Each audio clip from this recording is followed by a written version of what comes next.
যমরাজ ও নচিকেতা, মৃত্যুর দেবতার কাছ থেকে অমর জ্ঞান লাভের অবিশ্বাস্য কাহিনী। প্রাচীন ভারতীয় উপনিষদের গল্প। প্রাচীন ভারতের এক শান্ত আশ্রম, চারদিকে বিশাল বটগাছ, পাখির কলতান আর বেদমন্ত্রের ধ্বনি। সেই আশ্রমেই বাস করতেন এক বিখ্যাত ঋষি, বাদশ্রবস। একদিন তিনি সিদ্ধান্ত নিলেন একটি মহাযজ্ঞ করবেন। বিশ্বাস ছিল এই যজ্ঞের মাধ্যমে তিনি স্বর্গীয় পুণ্য লাভ করবেন। যজ্ঞের দিন দূর দূরান্ত থেকে বহু ঋষি, ব্রাহ্মণ এবং সাধারণ মানুষ এসে উপস্থিত হলেন। আগুন জ্বলছে, মন্ত্রধ্বনি আকাশ কাঁপাচ্ছে। যজ্ঞ শেষে শুরু হলো দান।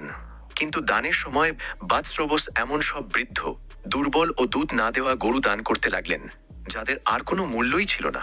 সবাই চুপ করে থাকলেও একজন এই অন্যায় সহ্য করতে পারল না। সে ছিল ঋষির ছোট ছেলে নচিকেতা।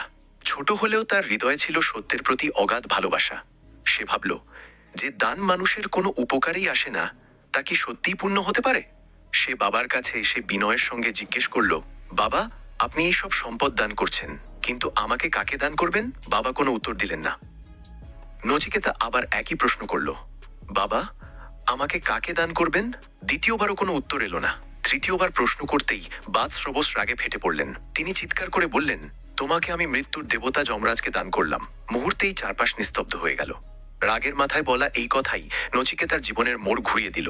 সে জানত, একজন ঋষির মুখের কথা কখনো মিথ্যা হওয়া উচিত নয়। তাই বাবার প্রতি কোনো অভিমান না রেখে সে যাত্রা শুরু করল সেই রহস্যময় জগতের দিকে, যেখানে বাস করেন মৃত্যুর অধিপতি যমরাজ।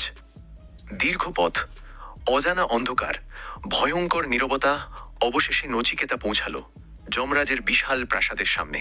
কিন্তু সেখানে গিয়ে সে জানতে পারল, যমরাজ প্রাসাদে নেই। প্রহরীরা তাকে ভেতরে নিতে সাহস পেল না। নচিকেতা দরজার সামনে বসে অপেক্ষা করতে লাগলো। একদিন কেটে গেল, 2 দিন কেটে গেল, 3 দিন ও 3 রাত পার হয়ে গেল। এই পুরো সময় সে এক ফোঁটা জলও পান করল না, এক টুকরো খাবারও খেল না।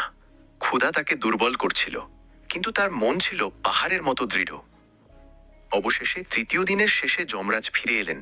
দরজার সামনে এক কিশোরকে অনাহারে বসে থাকতে দেখে তিনি বিস্মিত হয়ে গেলেন।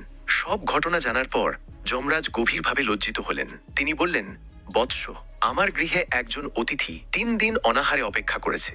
এটি আমার বড় অপরাধ। তাই আমি তোমাকে 3টি বর দিচ্ছি, যা চাইবে তাই পাবে। নচিকেতা প্রথম বর হিসেবে বলল, আমি যখন বাড়ি ফিরব তখন যেন আমার বাবা আমাকে ভালোবাসা দিয়ে গ্রহণ করেন, তার রাগ যেন দূর হয়ে যায়। যমরাজ বললেন, তাই হবে। তোমার বাবা তোমাকে দেখে আনন্দে বুকে জড়িয়ে নেবেন। এরপর নচিকেতা 2য় বর চাইল, আমাকে সেই যজ্ঞের জ্ঞান দিন যার মাধ্যমে মানুষ স্বর্গীয় কল্যাণ লাভ করতে পারে। যমরাজ অত্যন্ত সন্তুষ্ট হয়ে তাকে সেই অগ্নিযজ্ঞের সমস্ত গোপন নিয়ম শেখালেন। তারপর এলো 3য় বর। নচিকেতা কিছুক্ষণ নীরব থেকে বলল, হে যমরাজ, মানুষ মারা যাওয়ার পর কি হয়? আত্মা কি থাকে, নাকি সবকিছু শেষ হয়ে যায়? আমি সেই সত্য জানতে চাই। এই প্রশ্ন শুনে যমরাজের মুখের হাসি মিলিয়ে গেল। তিনি বললেন, নচিকেতা, এই প্রশ্নের উত্তর খুবই দুর্লভ। দেবতারাও এ বিষয়ে ভাবেন। তুমি অন্য কিছু চাও। কিন্তু নচিকেতা মাথা নাড়ল, না প্রভু, আমি এই প্রশ্নের উত্তরই চাই। যমরাজ আবার বললেন, আমি তোমাকে অসীম ধন সম্পদ দেব। স্বর্ণ, রত্ন, অসংখ্য গরু, ঘোড়া, হাতি, বিশাল রাজ্য, সব তোমার হবে। নচিকেতা নীরব। যমরাজ বললেন, আমি তোমাকে শত শত বছরের দীর্ঘ জীবন দেব। পৃথিবীর এমন কোনো সুখ থাকবে না যা তুমি পাবে না। তবু নচিকেতার উত্তর বদলাল না। যমরাজ আরো বললেন, স্বর্গের অপ্সরারা তোমার সেবা করবে, রাজারা তোমার সামনে মাথা নত করবে, শুধু মৃত্যুর রহস্য জানতে চেও না। এবার নচিকেতা শান্ত কণ্ঠে উত্তর দিল, হে মৃত্যুর দেবতা, আপনি যে ধন দিচ্ছেন, একদিন তা শেষ হবে। দীর্ঘ জীবনও একদিন মৃত্যুর কাছেই হার মানবে।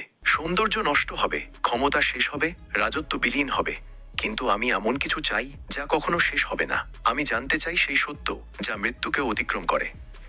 এই উত্তর শুনে যমরাজের চোখে আনন্দের ঝিলিক ফুটে উঠল। তিনি বললেন, বৎস, পৃথিবীর অধিকাংশ মানুষ ক্ষণস্থায়ী সুখের পথ বেছে নেয়, কিন্তু তুমি বেছে নিয়েছ চিরন্তন সত্যের পথ। তাই তুমি এই জ্ঞানের যোগ্য। এরপর শুরু হলো ইতিহাসের অন্যতম শ্রেষ্ঠ আধ্যাত্মিক শিক্ষা। যমরাজ বললেন, শোনো নচিকেতা, মানুষের শরীর জন্মায় এবং একদিন মারা যায়, কিন্তু আত্মা কখনো জন্মায় না, কখনো মরে না।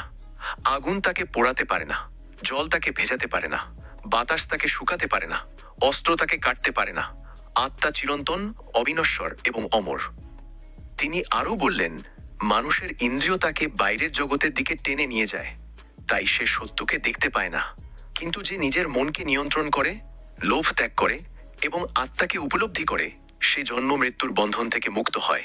নচিকেতা গভীর মনোযোগ দিয়ে সেই অমূল্য জ্ঞান গ্রহণ করল। যখন সে পৃথিবীতে ফিরে এলো, তখন সে আর শুধু একটি সাধারণ বালক ছিল না, সে হয়ে উঠেছিল আত্মজ্ঞানপ্রাপ্ত এক মহাজ্ঞানী। তার শেখা শিক্ষা যুগের পর যুগ ধরে মানুষের পথ দেখিয়ে চলেছে। আজও কঠ উপনিষদে নচিকেতা ও যমরাজের এই অমর সংলাপ মানব জীবনের অন্যতম শ্রেষ্ঠ দর্শন হিসেবে বিবেচিত হয়। এই গল্প আমাদের শেখায়, ক্ষণস্থায়ী সুখ, ধন সম্পদ ও ক্ষমতা একদিন শেষ হয়ে যায়, কিন্তু সত্য, জ্ঞান এবং আত্মোপলব্ধি কখনো নষ্ট হয় না। যে মানুষ লোভকে জয় করে সত্যের সন্ধানে এগিয়ে যায়, সেই জীবনের প্রকৃত রহস্য উপলব্ধি করতে পারে।